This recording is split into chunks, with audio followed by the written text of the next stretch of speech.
Damos comienzo a un nuevo programa, Servidores de Dios. Quien te habla es Manuel Cornejo. Estaré compartiendo la palabra de Dios y lo haré de una manera expositiva, versículo a versículo. Y en esta ocasión será en Efesios, capítulo 5 y versículo 17, donde dice: Por tanto, no seáis insensatos, sino entendidos del cual sea la voluntad del Señor. En este versículo 17 hallaremos la voluntad de Dios. Y es que el secreto para utilizar bien el tiempo está en conocer continuamente cuál es la voluntad del Señor. Esta voluntad del Señor está expresada en lo bueno, lo agradable y lo perfecto, que nos dice en Romanos capítulo 12 y versículo 2. En todo momento y en toda situación. Para aprovechar bien el tiempo es necesario entender las exigencias completas para el tiempo actual, es decir, en el cual estamos viviendo, y que Dios demanda en medio del tiempo por cuyos días, como dice, son malos. Al entender cuál es la voluntad de Dios, el cristiano y la cristiana actúa y lo hace en sabiduría. Esa es precisamente la razón por la que escribe Pablo y dice: por eso no os hagáis insensatos. Nótese que el insensato o la insensata pregunta continuamente sobre cuál es la voluntad de Dios para su vida. Hay incluso creyentes que se detienen en el obrar en medio de los días malos, porque, supuestamente para ellos, no está clara cuál es la voluntad de Dios para sus vidas, poniendo ese aparente desconocimiento como justificación para su inactividad, es decir, para no hacer nada. Pero esto sí, lo que es preciso es conocer la voluntad de Dios, porque esa es la verdadera sabiduría. Como dice, sino entender cuál sea la voluntad del Señor. La voluntad personal o la voluntad propia en relación con el aprovechamiento correcto del tiempo es necedad, es decir, cuando el hombre trata de aprovechar su propio tiempo para hacer lo que a él le conviene. Cristo enseña y da ejemplo de la importancia de la voluntad de Dios, establecida como elemento básico en la oración, cuando dice, en Mateo capítulo 6, versículo 10, venga tu reino, hágase tu voluntad, como en el cielo, así también en la tierra. De manera que es el deseo natural en el creyente de que todo se sujete a la voluntad de Dios sin ninguna clase de resistencia. Este fue el modo de la oración del Señor Jesús y la angustia también que Él pasó en Getsemaní, como dice en Mateo capítulo 26 y versículo 42. Otra vez fue y oró por segunda vez diciendo: Padre mío, si no puede pasar de mí esta copa sin que yo la beba, hágase tu voluntad. Nótese que es la expresión que pone de manifiesto el deseo de que se produzca una obediencia total y no solo parcial a los deseos de Dios, ya que la petición pone de manifiesto la misma disposición de obediencia por parte de quien ora. Nótese también que es el ruego también para quienes son hermanos en la fe, de modo que todos los creyentes, hijos de Dios, por adopción en Cristo, se dejan gobernar por Dios sin ninguna clase de reservas. De otro modo, la petición tiene que ver con el deseo de que, en la tierra, se parezca cada vez más al cielo, donde Dios es obedecido sin ninguna resistencia, sin ninguna clase de reserva, y además en modo gozoso y voluntario. Entonces, pedir por obediencia, es decir, para hacer la voluntad de Dios. Y esto, precisamente, compromete a la persona que está orando. El creyente es el hijo de obediencia, ya que cuando pide para que la voluntad de Dios se haga en la tierra del mismo modo que en el cielo, está aceptando voluntariamente una posición de completa obediencia hacia Dios.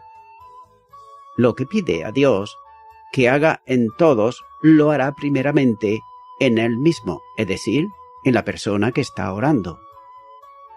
Pero por otro lado, la persona que no está dispuesto a obedecer a Dios no puede, salvo una hipocresía manifestación de piedad, ser desobediente, ya que una petición continuada para que Dios sea obedecido en el mundo, como lo es en el cielo, haría vidas más obedientes en aquellos que se presentan a Él y lo hacen en oración. Precisamente, esta clase de oraciones no se escucha mucho. Así que es sin duda una de las peticiones, como he dicho, menos escuchadas en las oraciones de los creyentes, y posiblemente sea esa una de las razones por las que no se manifiesta la obediencia a cada momento de la vida cristiana. Y nótese esto, y es que la voluntad de Dios fue prioritaria en la vida del Señor Jesús. Como dice el Evangelio de Juan capítulo 4 y versículo 34. Jesús les dijo: mi comida es que haga la voluntad del que me envió y acabe su obra. Y también es su deseo incluso en la angustia, como dice en el Evangelio de Lucas capítulo 22 versículo 42, diciendo: Padre, si quieres pasa de mí esta copa, pero no se haga mi voluntad sino la tuya. En la relación con la vida de santificación, la voluntad de Dios está claramente expresada en la Escritura. Su voluntad es que el creyente viva en continua gratitud, como podemos apreciar en la primera carta a los Tesalonicenses, capítulo 5 y versículo 18, donde dice: Dad gracia en todo, porque esta es la voluntad de Dios para con vosotros en Cristo Jesús. También es su voluntad es que el creyente viva en docilidad, como dice Hebreos capítulo 13 y versículo 21. Os haga aptos en toda obra buena, para que hagáis su voluntad, haciendo Él en nosotros lo que es agradable delante de Él por Jesucristo, al cual sea la gloria por los siglos de los siglos. Amén. También es su voluntad, es la vida para cada creyente de santidad. Como dice en Primera de Tesalonicenses capítulo 4 y versículo 3. Pues la voluntad de Dios es vuestra santificación. Por tanto, no hay ninguna clase de disculpa por no vivir redimiendo el tiempo y conociendo además la voluntad de Dios, porque es manifestada para cada uno de los creyentes. A la luz del contexto, vivir en la voluntad de Dios es mostrar, por medio de vidas luminosas, el poder y la gloria de Dios que transforma a la persona salva, exponiendo mediante la luminosidad personal como consecuencia de la luz de Dios en cada cristiano, en cada cristiana, la maldad de aquellos que no son de Él. Continúo ahora con el versículo 18, donde dice: No os embriagáis con vino, en el cual hay disolución, ante bien, sed lleno del Espíritu. Hallamos en este versículo 18 la vida en la plenitud del Espíritu. Y encontramos que entramos aquí en un extraordinario párrafo de enorme importancia en esta carta. en la que Pablo aborda la forma de conseguir una vida como corresponde a los hijos y las hijas de luz, ya que la dimensión de esa vida no es posible alcanzarla por determinación personal o esfuerzo. Dios ha determinado que los hijos suyos sean hechos conforme a la imagen de su Hijo, como podemos ver en la Epístola a los Romanos capítulo 8 y versículo 29, donde dice: porque a los que antes conoció también los predestinó para que fuesen hechos conforme a la imagen de su Hijo, para que Él sea el primogénito entre muchos hermanos. Y nótese que cuya imagen es la expresión visible de la condición moral de Jesús. Tal conformación solo es posible mediante la acción del Espíritu Santo. Será, por tanto, necesario precisar o puntualizar la enseñanza del versículo para poder acceder a las consecuencias que ello produce expresadas en lo que ahora a continuación sigue. Así que el apóstol introduce la verdad de una vida en la plenitud del Espíritu. Mediante un contraste notable, una persona llena de vino o llena del Espíritu. La idea fundamental está en el control de algo sobre alguien, o mejor, aquí, de alguien sobre alguien, y ese alguien último que acabo de mencionar va con mayúscula. Por tanto, una persona embriagada, literalmente, es decir, borracha o llena de vino, está controlada por el alcohol y no es dueño de sus propias acciones. Esto quizás lo hemos podido nosotros ver con nuestros propios ojos en muchas personas, pero el creyente lleno del Espíritu es controlado y dirigido plenamente por Él, es decir, por Dios. Así que las acciones bajo la acción del Espíritu no son actos fuera del control del creyente, sino actividades plenamente comprendidas por Él y hechas bajo el impulso del Espíritu Santo de Dios. La primera cuestión es determinar si Pablo establece uno o dos mandamientos, es decir, si lo que pretende es contraponer la embriaguez como control de alguien por el vino para referirse a la consecuencia que produce la plenitud del Espíritu, ejerciendo control sobre él, que está lleno de él, es decir, de Dios. O más bien, se trata de aprobar lo que produce la vida cristiana, aprovechando para denunciar una acción propia de quienes viven en las tinieblas y además practican las acciones pecaminosas propias de ellas, es decir, de las tinieblas. Por tanto, ambas cosas son posibles aquí.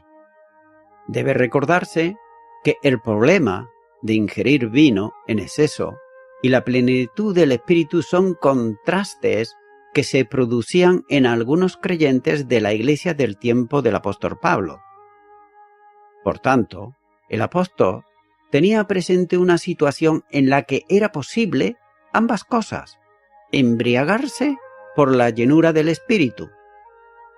En el contexto eclesial de aquel entonces, había reuniones que se le llamaban ágapes, en la que, como dice en la primera carta a los Corintios capítulo 11 y versículo 21, porque al comer cada uno se adelanta a tomar su propia cena, y uno tiene hambre y otro se embriaga.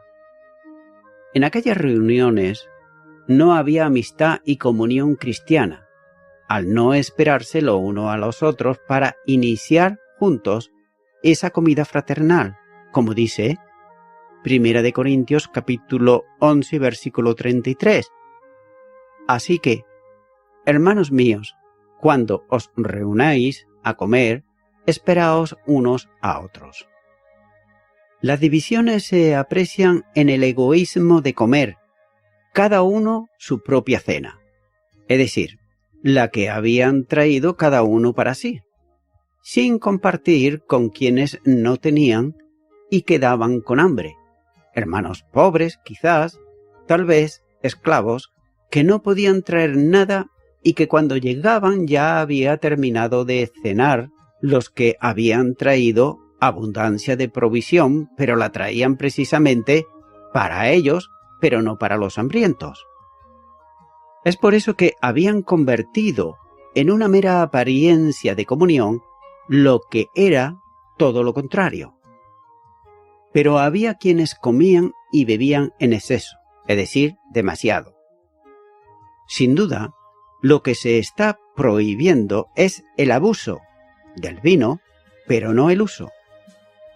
En la primera carta a Timoteo, capítulo 5 y versículo 23, el apóstol Pablo le recomienda a Timoteo y le dice: «Ya no bebas agua, sino usa de un poco de vino por causa de tu estómago y de tus frecuentes enfermedades». El mandamiento de Pablo es claro cuando dice: «No os embriaguéis con vino en el cual hay disolución». La razón para no embriagarse es que se trata de una acción disoluta, propia de las tinieblas, pero absolutamente impropia para un hijo o una hija de luz. Es más, quien está incurso en una situación de embriaguez como algo habitual, no debe estar en la condición de la Iglesia. En 1 Corintios capítulo 5 y versículo 11 dice: «Más bien os escribí que no os juntéis con ninguno que llamándose hermano fuere fornicario o avaro o idólatra o maldiciente o borracho o ladrón, con el tal ni aun comáis». Por otro lado, nótese que los antiguos usaban dosis abundante de vino, no solo para olvidar las preocupaciones y adquirir por otro lado jovialidad, sino también para entrar en comunión con sus dioses. Y mediante esta comunión ellos creían que recibían conocimiento estático imposible de recibir de otro modo, según ellos, claro está. Pero tal necedad, que a menudo estaba relacionada con las orgías dionásicas, es contrastada por el apóstol con el éxtasis sereno y la dulce comunión con Cristo que él mismo estaba experimentando en el Espíritu al escribir precisamente esta epístola a los Efesios. Lo que entonces dice es lo siguiente: la borrachera no conduce a nada bueno, sino al contrario, al vicio, y ella no os brindará placer legítimo, ni conocimiento útil, ni tranquilidad perfecta. No os ayudará, sino que os perjudicará. Deja un amargo sabor de resaca y provoca interminables calamidades y dolores de cabeza. Como dice en Proverbios capítulo 23, a partir del versículo 31, donde dice: «No mires al vino cuando rojea, cuando resplandece su color en la copa, se entra suavemente, mas al fin como serpiente morderá, y como apis dará dolor. Tus ojos mirarán cosas extrañas, y tu corazón hablará perversidades».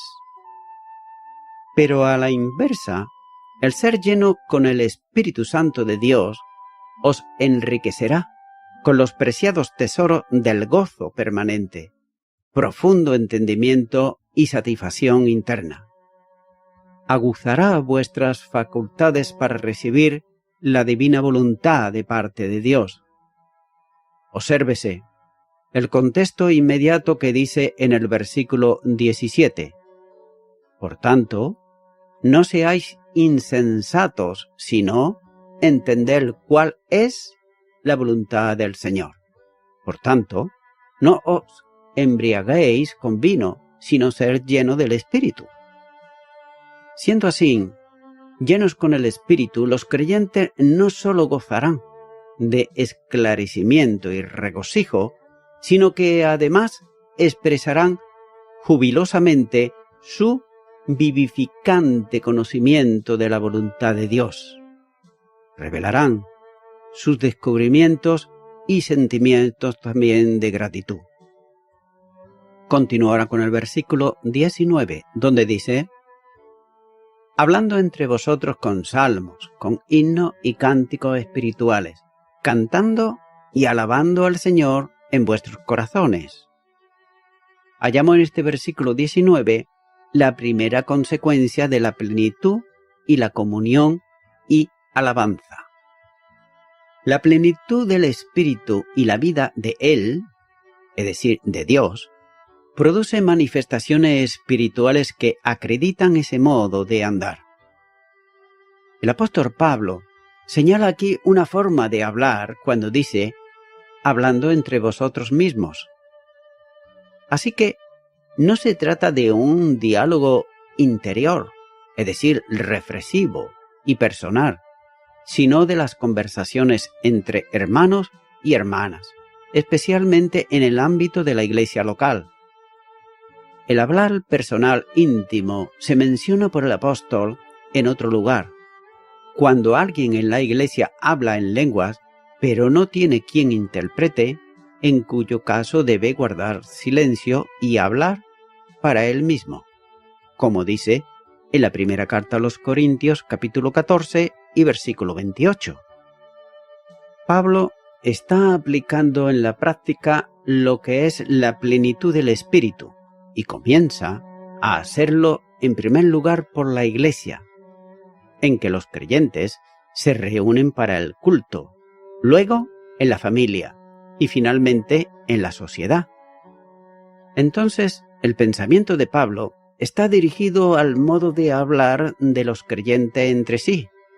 Se confirma como una expresión semejante en la epístola a los Colosenses.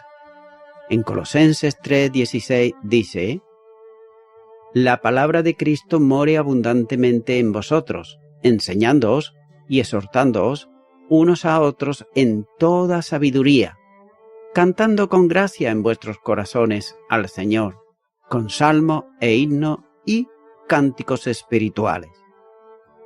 Las obras de la carne producen separación entre hermanos y rupturas de comunión, como bien se puede apreciar en Gálatas capítulo 5 versículo 20 y también en 1 Corintios capítulo 1 versículos 10 al 12. Pero por otro lado, el creyente lleno del Espíritu ama la reunión especial para el culto que se lleva a cabo en comunión con sus hermanos. Nótese que quien no ama las reuniones y no asiste a ellas salvo impedimentos, quien tiene la mala costumbre, por otro lado, de faltar a los cultos congregacionales, no vive en la plenitud del Espíritu y además no se entera de la mitad de las cosas que suceden en la iglesia local. Es por eso que la epístola a los Hebreos dice, en Hebreos capítulo 10 versículo 25, no dejando de congregarnos como algunos tienen por costumbre, sino exhortándonos, y tanto más, cuando veis que aquel día se acerca. El modo a que se refiere la manifestación expresiva de unos a otros se define como salmos con himnos y cánticos espirituales. Cabe entonces preguntarse, ¿qué debe entenderse por cada uno de ellos? Sin duda, los salmos tienen que ver con los cánticos del libro de los Salmos, que se usaba por el pueblo de Israel. Estos salmos se mencionan en varios lugares del Nuevo Testamento. Por ejemplo, en el Evangelio de Lucas, capítulo 20, versículo 42, y también el capítulo 24, versículo 44. También en Hechos, capítulo 1, versículo 20 y capítulo 13, versículo 33. Nótese que el mismo Señor cantó junto con los discípulos uno de estos salmos en la última cena, antes de salir para el huerto de los olivos, como podemos apreciar en el Evangelio de Mateo, capítulo 26 y versículo 30, cuando dice: «Y cuando hubieron cantado el himno, salieron al monte de los olivos». Al levantarse de la mesa, como correspondía al desarrollo de una cena pascual, se cantó el himno, que era una parte de lo que se llamaba el Ayel, como un grupo de salmos, cuyo tema es la alabanza. Téngase en cuenta que generalmente se cantaban los 2 primeros antes de la cena y los restantes después de esta. Por tanto, el Señor Jesús y los discípulos habrían cantado algunas porciones comprendidas entre los salmos 115 al 118. Una de las características de los salmos que se destinaban al cántico es que en ellos se expresaba el ritmo y los instrumentos que lo debían de acompañar. Pensar que el cántico en la iglesia primitiva era sin instrumentos porque no se citan estos en los relatos históricos, no tiene ninguna base bíblica. Ningún tipo de instrumento está vedado para la alabanza siempre que se use decentemente y además en orden. El pinteísmo extremo que afecta a algunas iglesias fundamentalistas ha generado una serie de discusiones, incluso también de divisiones, a causa del uso de instrumentos en el culto y de las clasificaciones que se hicieron de estos, llegando incluso a calificarlos de mundanos a unos y a otros de piadosos.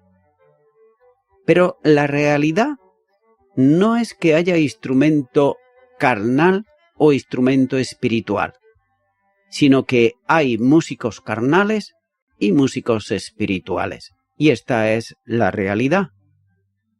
La alabanza celestial se une en instrumentos, y aun sea una forma antropológica, para describir hechos que salen del ámbito del hombre. El espíritu no podría ilustrar con cosas que no fuese aceptables delante del Señor. Los himnos debían ser cantados, tal vez fueran tomados de los salmos, y expresan aspectos doctrinales y elementos solemnes de la adoración y de la alabanza, de modo que el sustantivo va asociado al cántico de alabanza en los cielos, como por ejemplo dice en Apocalipsis, capítulo 4, versículo 11 y capítulo 5, versículo 9.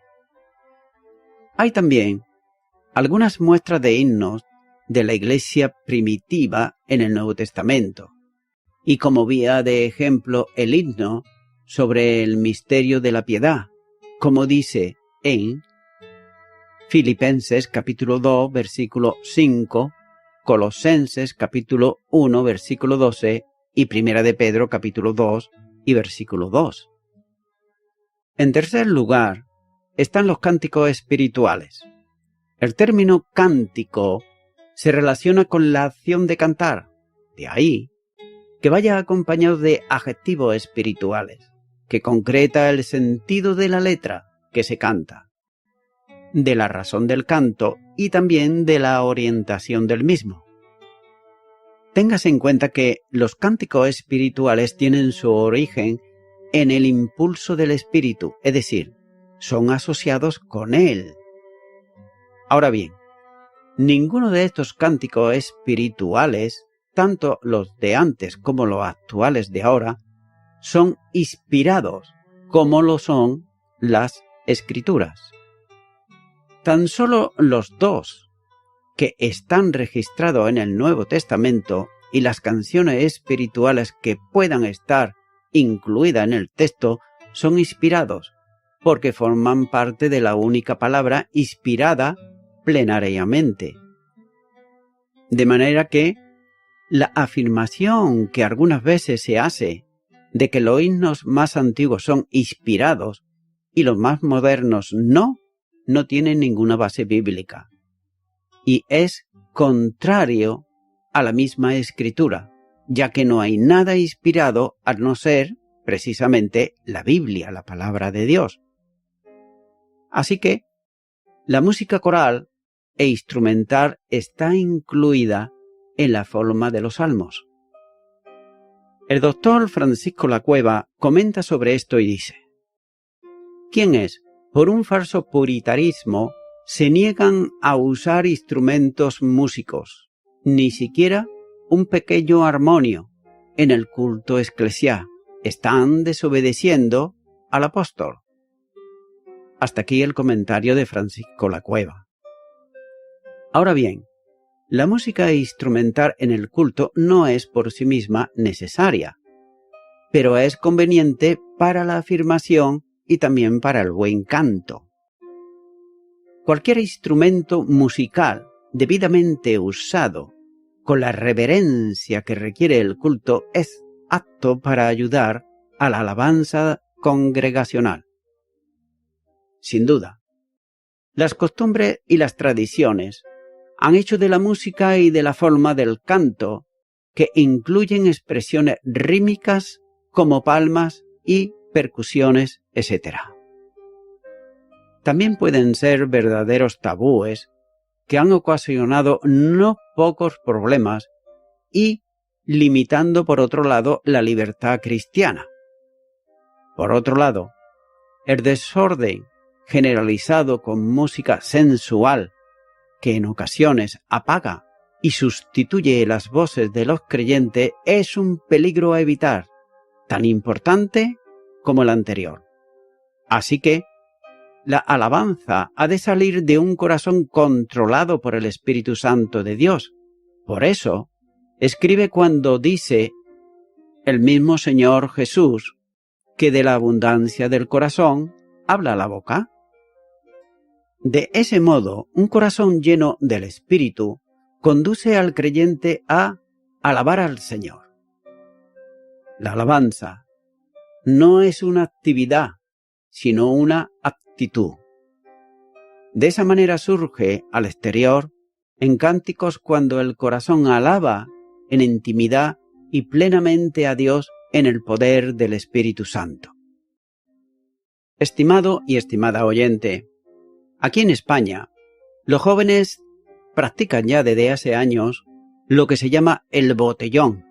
Esto consiste en reuniones que suelen hacer de vez en cuando, sobre todo los fines de semana, las hacen en algunos lugares apartados, donde cada uno de ellos, incluso siendo menores de edad, llevan su propia bebida alcohólica, tanto hombres como mujeres. Ahí cada uno se paga lo suyo.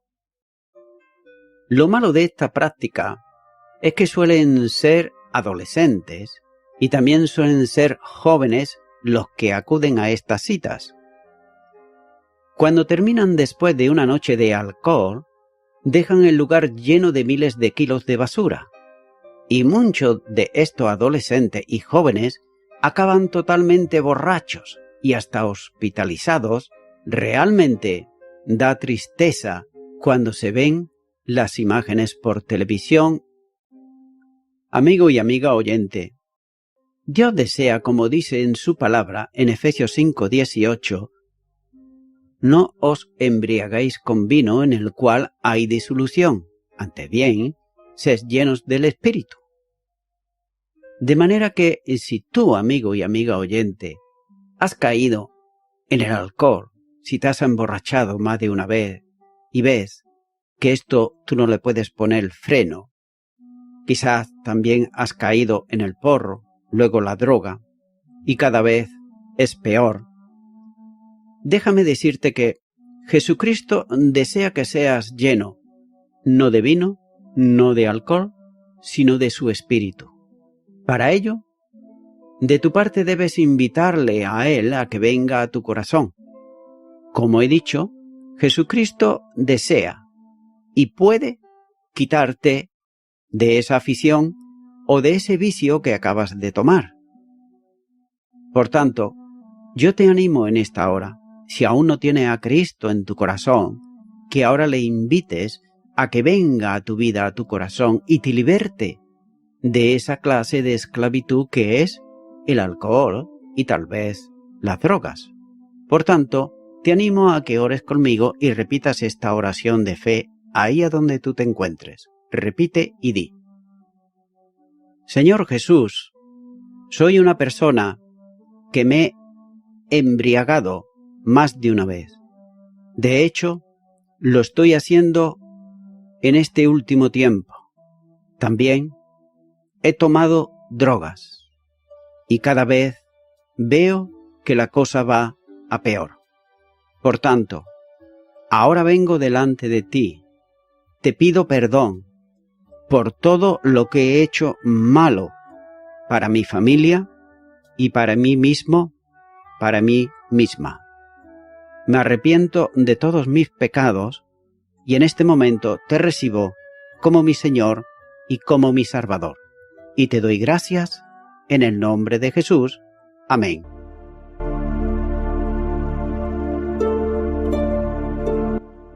Amigo y amiga oyente, si tú has hecho esta oración de corazón, te recomiendo que comiences a orar a Dios, en primer lugar, en el nombre del Señor Jesucristo. Orar a Dios no es rezar, sino que es hablar con una persona. También te recomiendo que leas la palabra de Dios y lo hagas a diario. Comienza, por ejemplo, con el Nuevo Testamento.